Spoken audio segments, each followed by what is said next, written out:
नमस्कार मित्रों, मैं आचार्य कविता पारिक एक बार फिर से आप सभी का बहुत बहुत स्वागत और अभिनंदन करती हूँ आपके अपने YouTube चैनल ज्योतिष मंत्रा और वास्तु पर। मित्रों, हमने इससे कुछ दिन पहले एक वीडियो अपलोड किया था जिसके अंदर हमने चर्चा की थी कि रुद्राक्ष प्रकरण को लेकर के, जिसके अंदर हम रुद्राक्ष संबंधित संपूर्ण जानकारी आपके सामने लेकर के आएंगे।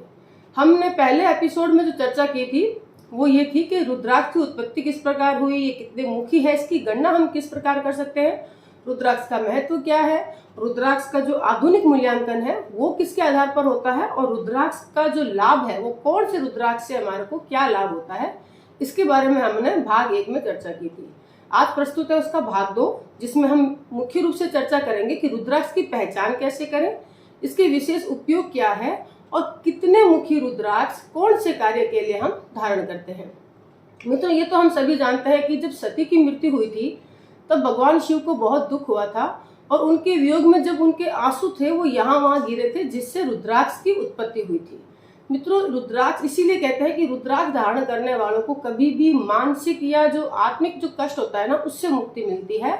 और दूसरा, मान लो किसी को चंद्रमा जनित यदि कोई कष्ट हो रहा है, कुंडली में किसी का चंद्रमा अत्यंत पीड़ित है, उसको यदि चंद्रमा जनित यदि कोई कष्ट हो रहा है तो रुद्राक्ष धारण करने से, और मतलब धारण तो करना है, लेकिन मैं आपको आगे इसमें यह भी बताऊंगी कि धारण करने की विधि क्या है, और सही ढंग से अभिमंत्रित किया हुआ रुद्राक्ष धारण करने से ही इस चीज का आपको सही ढंग से फल मिल पाएगा।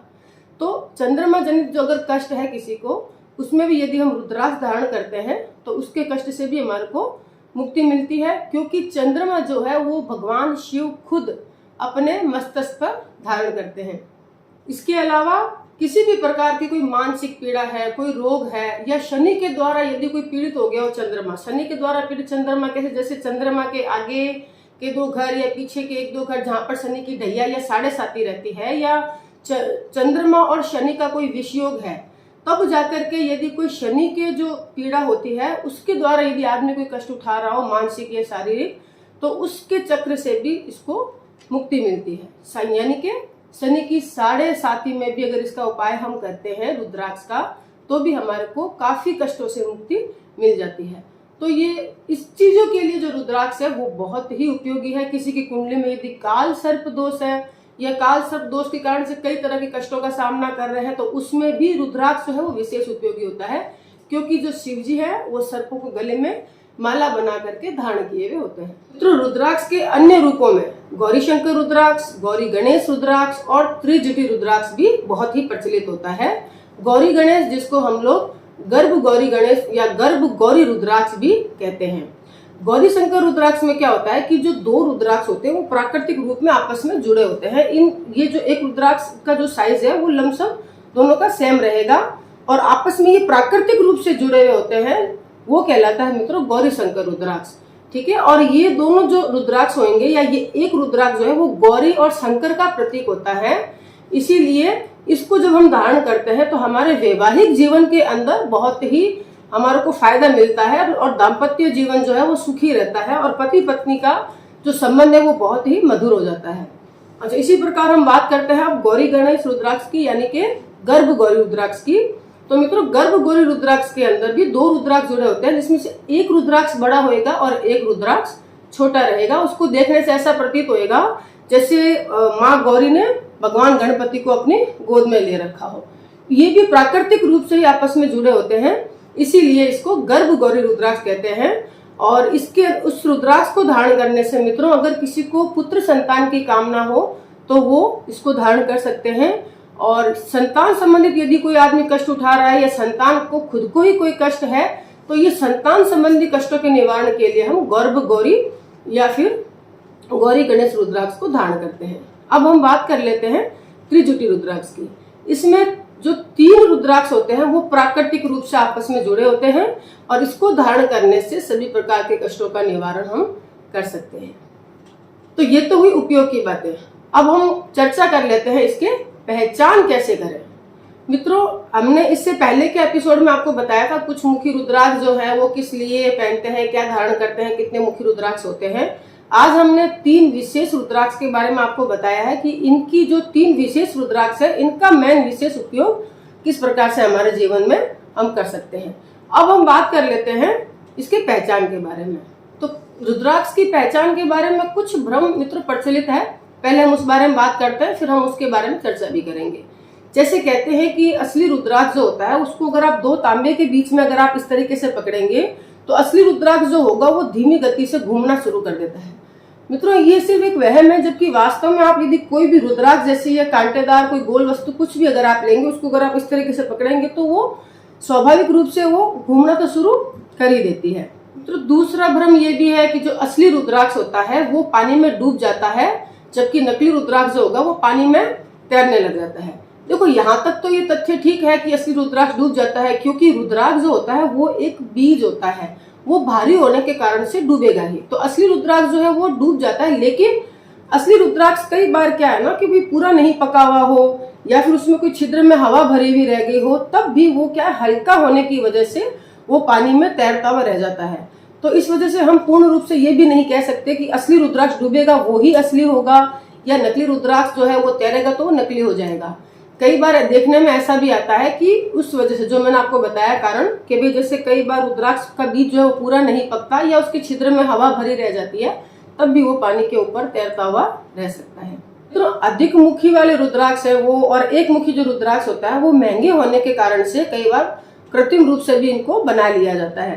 प्राय कम मुखी रुद्राक्ष के अंदर वो लोग क्या करते हैं कि धारियां बना देते हैं, जिससे कि वो कम मूल्य का जो रुद्राक्ष होता है वो भी अधिक मूल्य का हो जाता है। अच्छा, अब इस तथ्य की जांच कैसे करेंगे? तो मित्रों कई बार क्या करते हैं कि जो रुद्राक्ष होता है उसको हम बीच में से काट करके इनकी जो अंदर की फांकें बनी होती है उनको गिन करके हम ये पता लगा सकते हैं कि ये एक्चुअल में कितने मुखी रुद्राक्ष था और उसको कितना मुखी रुद्राक्ष बना दिया गया है। दूसरा मित्रों ये भी है कि जैसे गर्भ गौरी रुद्राक्ष है या गौरी शंकर रुद्राक्ष है या त्रिजुटी रुद्राक्ष है, इनको आपस में जोड़ करके भी रुद्राक्ष ये लोग बना लेते हैं। तो हमारे को इसका अगर आपको पता करना है कि ये रुद्राक्ष असली है या नहीं है, तो मित्रों इसको आपको क्या करना है कि खोलते हुए पानी में डालना है या पानी में डाल करके इसको कुछ देर तक बॉईल करना है। अगर ये रुद्राक्ष चिपकाया हुआ होगा या बनाया हुआ होगा कृत्रिम रूप से, तो ये अलग हो जाएगा, आपस में जो है ये रुद्राक्ष टूट जाएंगे। और अगर ये असली रुद्राक्ष हुआ, प्राकृतिक रूप से जुड़े हुए असली रुद्राक्ष हुए, तो मित्रों ये रुद्राक्ष जैसा है वैसा ही रहेगा। तो इसलिए अगर ये आप ये कोई गौरी वाला रुद्राक्ष अगर आप ये गौरी शंकर रुद्राक्ष या गर्भ गौरी रुद्राक्ष या त्रिजुटी रुद्राक्ष अगर आप धारण करना चाहते हैं, तो इस प्रकार से पहले इसकी पहचान अवश्य करें कि क्या ये प्राकृतिक रूप से जुड़े हुए हैं या फिर के इनको जोड़ करके एक कृत्रिम रूप से इसको इस रुद्राक्ष का रूप दिया गया है, यानी कि ये असली है या फिर इसको बनाया गया है। मित्रों कई बार क्या होता है ना कि रुद्राक्ष जैसे मैंने आपको बताया कि पानी में डालने से डूब जाता है, तो लोग सोचते हैं ये पानी में डूब गया तो ये असली रुद्राक्ष है। कई बार इसको भारी करने के लिए इसके अंदर शीशा या फिर के पारा भी भर दिया जाता है। अगर आप इसको पानी में उबालते हैं तो गर्म होने की वजह से वो शीशा या पारा जो भी उसके अंदर भरा हुआ होगा वो बाहर आ जाएगा और जो रुद्राक्ष है वो अपने आप से पानी के ऊपर तैरने लग जाएगा। इसके अलावा मित्रों कई बार देखने में आता है कि रुद्राक्ष पर आपने देखा होगा कई बार सर्प है, गणेश है, त्रिशूल है, इनके आदि जो से मतलब आकृतियां जो है वो बनी हुई होती है। तो ये जो आकृति होती है मित्रों ये प्राकृतिक रूप से नहीं होती है। ये जो रुद्राक्ष होते हैं वो सिर्फ और सिर्फ नकली होते हैं। इसीलिए जो महंगे रुद्राक्ष हैं वो हमेशा आप किसी विश्वास वाले जो प्रतिष्ठान होते हैं, जो ये दुकानें हैं या फिर ये बेचने वाले हैं, जिस पर आपको पूर्ण रूप से विश्वास हो, केवल और केवल वहीं से परचेज करें आप। मुख्य रूप से मित्रों जो रुद्राक्ष है वो 15 प्रकार के पाए जाते हैं। प्रथम जो है वो गौरी शंकर रुद्राक्ष से लेकर के 14 मुखी जो रुद्राक्ष है वो बहुत ही मुख्य होते हैं और इसके अनेक प्रकार के लाभ हमारे को मिल सकते हैं। वैसे तो रुद्राक्ष जो है वो वैज्ञानिक आधार पर तो हम बिना मंत्र बिना उच्चारण के भी धारण कर सकते हैं, लेकिन शास्त्रीय विधि से यदि आप रुद्राक्ष को अभिमंत्रित करके अगर धारण करेंगे तो ये बहुत ही उत्तम रहेगा, क्योंकि रुद्राक्ष को अभिमंत्रित करने से इसकी जो विलक्षण शक्तियां हैं वो जागृत हो जाती है, इसमें वो विलक्षण शक्तियां उत्पन्न हो जाती है। इसीलिए इसको अभिमंत्रित करने के लिए किसी योग्य पंडित को बुलवा करके इसको अभिमंत्रित करके और सही मुहूर्त और सही विधि के द्वारा ही धारण करें, ताकि आपको इसको पूर्ण रूप से लाभ मिल सके। प्रत्येक रुद्राक्ष के जो मित्रों मंत्र होते हैं वो अलग अलग होते हैं। इसके बारे में हम आने वाले हमारे भागों में जरूर हम चर्चा करेंगे। फिलहाल हम ये जान लेते हैं कि जो रुद्राक्ष है वो एक नज़र में हम देख लेते हैं संक्षिप्त के अंदर कि रुद्राक्ष जो है वो कौन सा रुद्राक्ष किसके लिए धारण करते हैं। एक छोटे से रूप में मैं आपको बता देती हूँ, जिसके बारे में डिटेल में हम चर्चा हमारे आने वाले भागों में अवश्य करेंगे। मित्रों, एक मुखी रुद्राक्ष होता है वो होता है शक्ति, सत्ता, और जैसे आत्मविश्वास की किसी में कमी हो उसके लिए, और ऐश्वर्य की प्राप्ति यदि कोई करना चाहता है, या फिर कोई प्रशासक जो होता है यानी कि जो राजा होते हैं, प्रशासक होते हैं, उसके अंदर यदि कोई आदमी उन्नति चाहता है तो ये उसके लिए बहुत ही उत्तम रहता है। दो मुखी रुद्राक्ष से मित्रों ये वैवाहिक सुख, मानसिक शांति और संतोष के लिए धारण किया जाता है। तीन मुखी रुद्राक्ष हमारे शत्रुओं पर विजय पाने के लिए हम धारण करते हैं। चार मुखी रुद्राक्ष शिक्षा और एकाग्रता के लिए, अगर किसी का ध्यान, मान लो कोई आदमी है वो पढ़ने बैठता है, उसका ध्यान नहीं लग पाता है या एकाग्रता की कमी है, तब हम चार मुखी का रुद्राक्ष धारण करने से हमारे को बहुत ही लाभ मिलता है।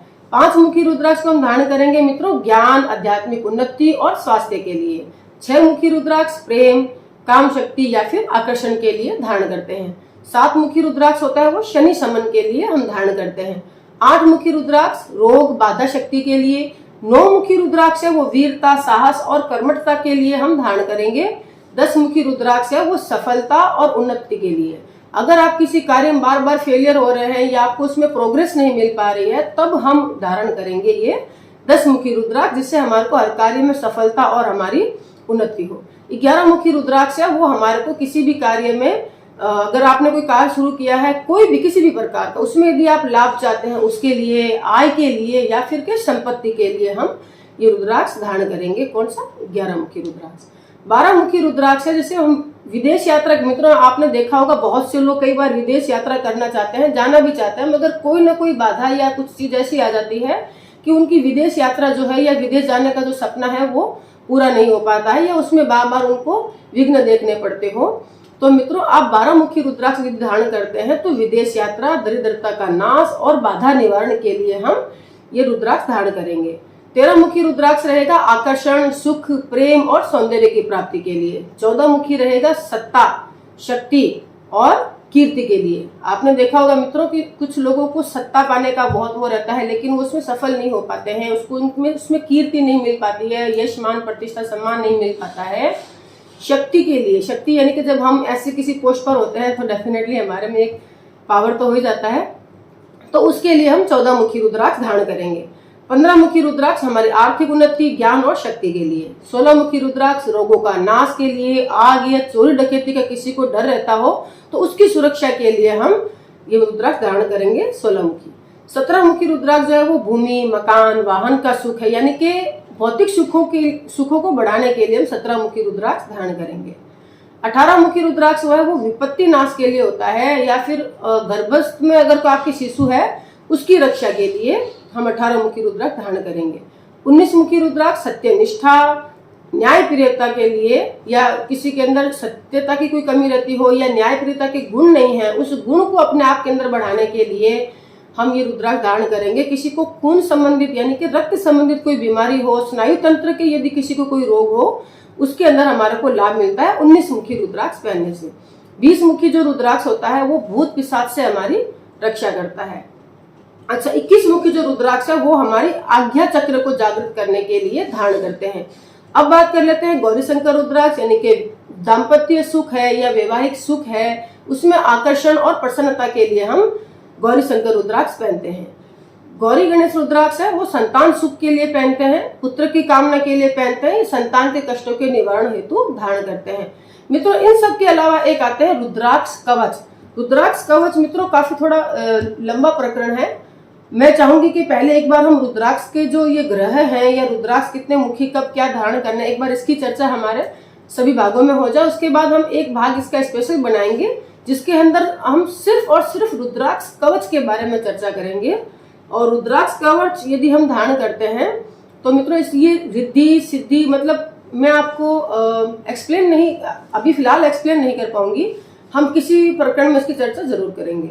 एक आता है मित्रों गणेश रुद्राक्ष, जो कि गोल रुद्राक्ष होएगा, उसके अंदर प्राकृतिक रूप से ऐसा कुछ बाहर से निकला हुआ जो प्रतीत होता है वो एक सूंड की तरह प्रतीत होता है, तो उसको हम कहेंगे गणेश रुद्राक्ष। वो हम धारण करेंगे मित्रों। जो बुद्धि है, बुद्धि को बढ़ाने के लिए, एकाग्रता के लिए, पढ़ाई में किसी का मन नहीं लग रहा है तो उसके लिए, यानी कि रिद्धि सिद्धि बुद्धि की प्राप्ति के लिए हम गणेश रुद्राक्ष धारण करते हैं। तो मित्रों, जैसा कि मैं देख पा रही हूँ वीडियो काफी लंबा हो रहा है, तो मित्रों आज के लिए हमारा जो एपिसोड है वो हम अभी फिलहाल यहीं समाप्त करेंगे। आगे आने वाले विषय में हम हमारे अगले भागों में और भी रुद्राक्ष की संपूर्ण जानकारी के बारे में चर्चा करेंगे। तो मित्रों, आज हमने जाना रुद्राक्ष प्रकरण के इस भाग के अंदर कि रुद्राक्ष की पहचान और उपयोग क्या होता है और कितने मुखी रुद्राक्ष किस कार्य के लिए धारण करते हैं, विशेष रुद्राक्ष जो होते हैं उनकी पहचान हम कैसे करते हैं और वो विशेष जो रुद्राक्ष होते हैं वो कौन कौन से हैं, उनका धारण करने का जो हमारे को फायदा है वो क्या होने वाला है। और आने वाले एपिसोड के अंदर हम अब चर्चा करेंगे रुद्राक्ष के ग्रह, वार, देवता और मंत्र के बारे में। कौन सा रुद्राक्ष किस ग्रह को रिप्रेजेंट करता है, उनको धारण करने के जो वार हैं, जो रुद्राक्ष के देवता हैं वो कौन कौन से हैं और उनके मंत्र क्या है। तो मित्रों, अगर ये जो वीडियो है उसमें मैंने दी गई जानकारी से यदि आप संतुष्ट हैं, आपको ये जानकारी पसंद आई हो तो प्लीज इसको शेयर अवश्य करें, लाइक अवश्य कर दें और हाँ, सब्सक्राइब तो चैनल को कर ही लें। और मित्रों, आने वाले भागों में हम रुद्राक्ष प्रकरण संबंधित रुद्राक्ष की संपूर्ण जानकारी आपके लिए लाते रहेंगे। अगर इस एपिसोड के अंदर आपकी किसी दुविधा को लेकर के मन में या कुछ सवाल को लेकर के कोई दुविधा है तो प्लीज मुझे कमेंट बॉक्स में आप लिखें, ताकि मैं अपने अगले भाग के अंदर आपकी वो जो इंक्वायरी है या वो जो आपका प्रश्न है मन का, उसको मैं क्लियर कर सकूं। तो मित्रों, वीडियो में दी गई जानकारी यदि आपको पसंद आती है तो प्लीज आप इसको एक बार लाइक करें, शेयर करें और चैनल को सब्सक्राइब तो प्लीज कर ही लें। तो मित्रों, मिलते हैं हम इसी रुद्राक्ष प्रकरण के अगले एपिसोड के अंदर रुद्राक्ष संबंधित नई जानकारी के साथ। तब तक के लिए आज्ञा दीजिए। नमस्कार।